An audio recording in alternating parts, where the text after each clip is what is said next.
Good morning students. आपका online class में सभी का स्वागत है। अपने सिंधु घाटी सभ्यता पढ़ रहे थे, तो सिंधु घाटी सभ्यता के स्थान, अब तक खोजे गए स्थल, इनके बारे में अपने चर्चा कर ली। अब है सिंधु घाटी सरस्वती सभ्यता की विशेषताएं। तो उनमें पहली विशेषता थी स्थापत्य कला, भवन निर्माण। तो जो अब तक खोजे गए स्थल हैं उनमें दो प्रकार के भवन प्राप्त हुए हैं। एक ऊपरी भवन जो चबूतरे के ऊपर बनाया हुआ था, उसे गढ़ कहते थे। उनमें राजा, पुरोहित, शासक या धनाढ़ वर्ग रहता था। उनके चारों ओर चौड़ी दीवारें होती थी सुरक्षा के लिए। दूसरा जो प्राप्त हुआ है वह सामान्य, यानी आम जनता के रहने के लिए। तो उनमें कच्चे घर भी मिले हैं, तो शायद उनमें आम जनता निवास करती थी। एक धोलावीरा ऐसा स्थान है गुजरात में जहाँ 3 भवन मिले हैं। ऊपरी शहर, निचला शहर और मध्यम शहर, और अन्य हर स्थान पर 2 ही मिले हैं। फिर उस समय के लोग इतने समझदार थे कि समकोण यानी ग्रिड पद्धति के आधार पर उन्होंने सड़कें बनाई थी कि हर छोटी सड़क हर गली मुख्य सड़क पर मिल जाती थी।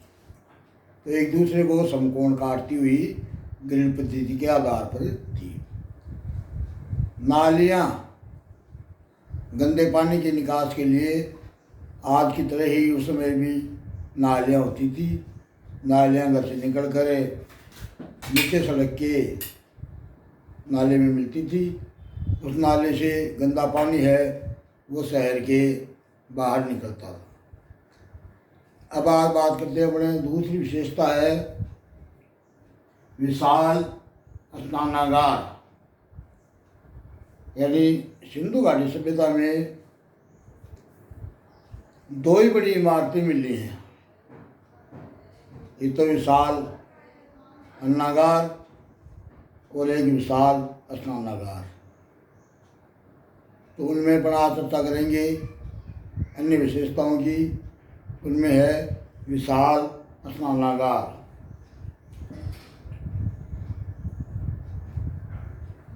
मोहनजोदड़ो में और अन्य स्थानों पर स्नानागार प्राप्त हुए। मोहनजोदड़ो है, उसमें एक सार्वजनिक स्नानागार मिला है जो 39 × 23 × 8 का मिला है। उसमें यह अनुमान लगाते हैं कि शायद ये सार्वजनिक स्नानागार था। तो इसमें जैसे इस प्रकार का था, वो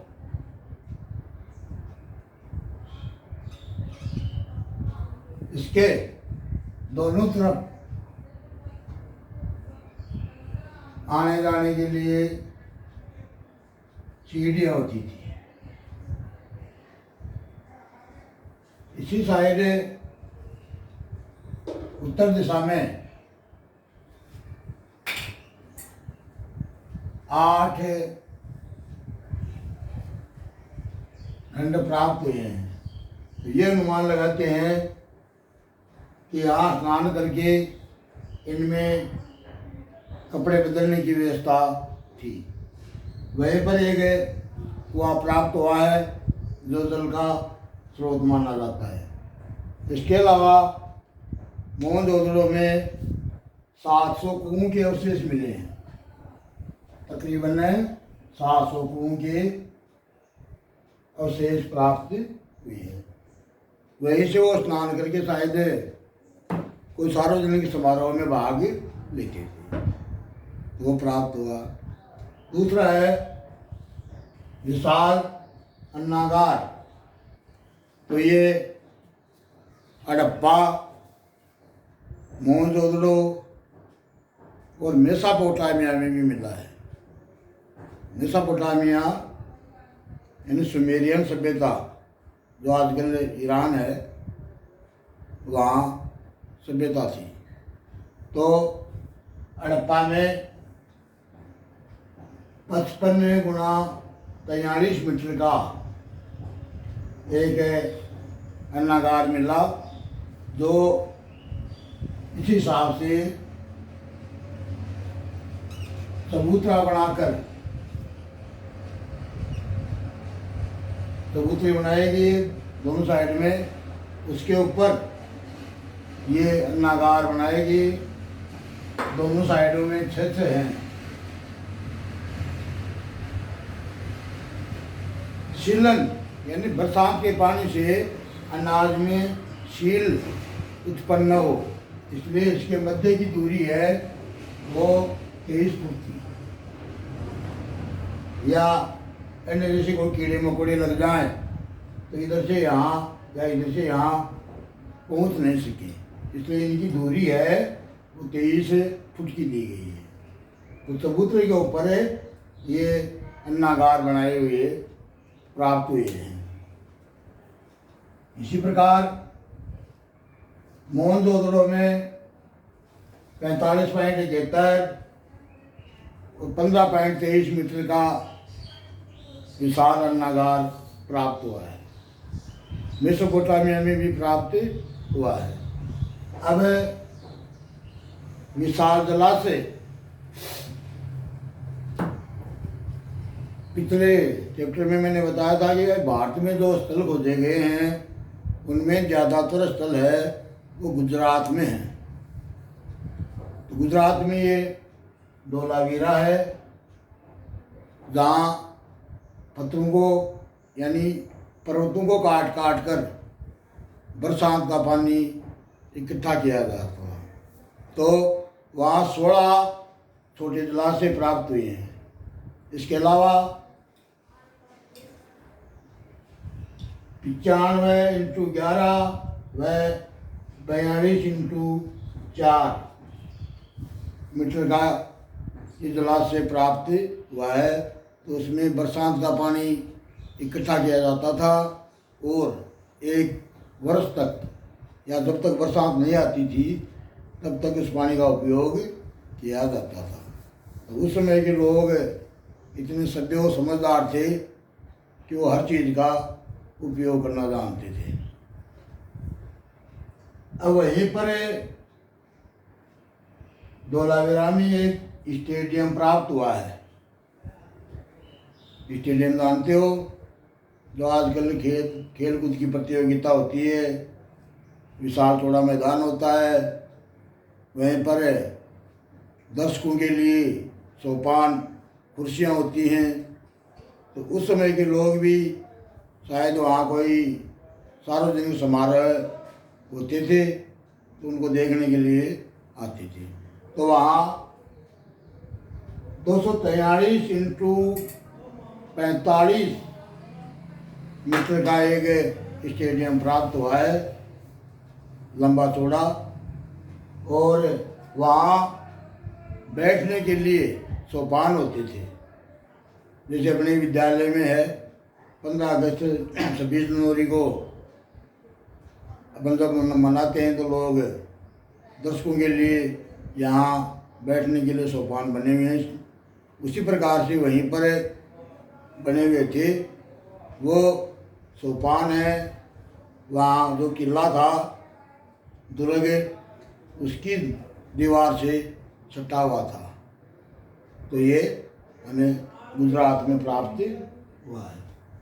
अब है विशाल गोदीवाड़ा, डाक यार्ड या बंदरगाह है। तो गुजरात में ही लोथल स्थल पर एक बंदरगाह प्राप्त हुआ है। तो यह अनुमान लगाया जाता है कि सिंधु घाटी सभ्यता के लोग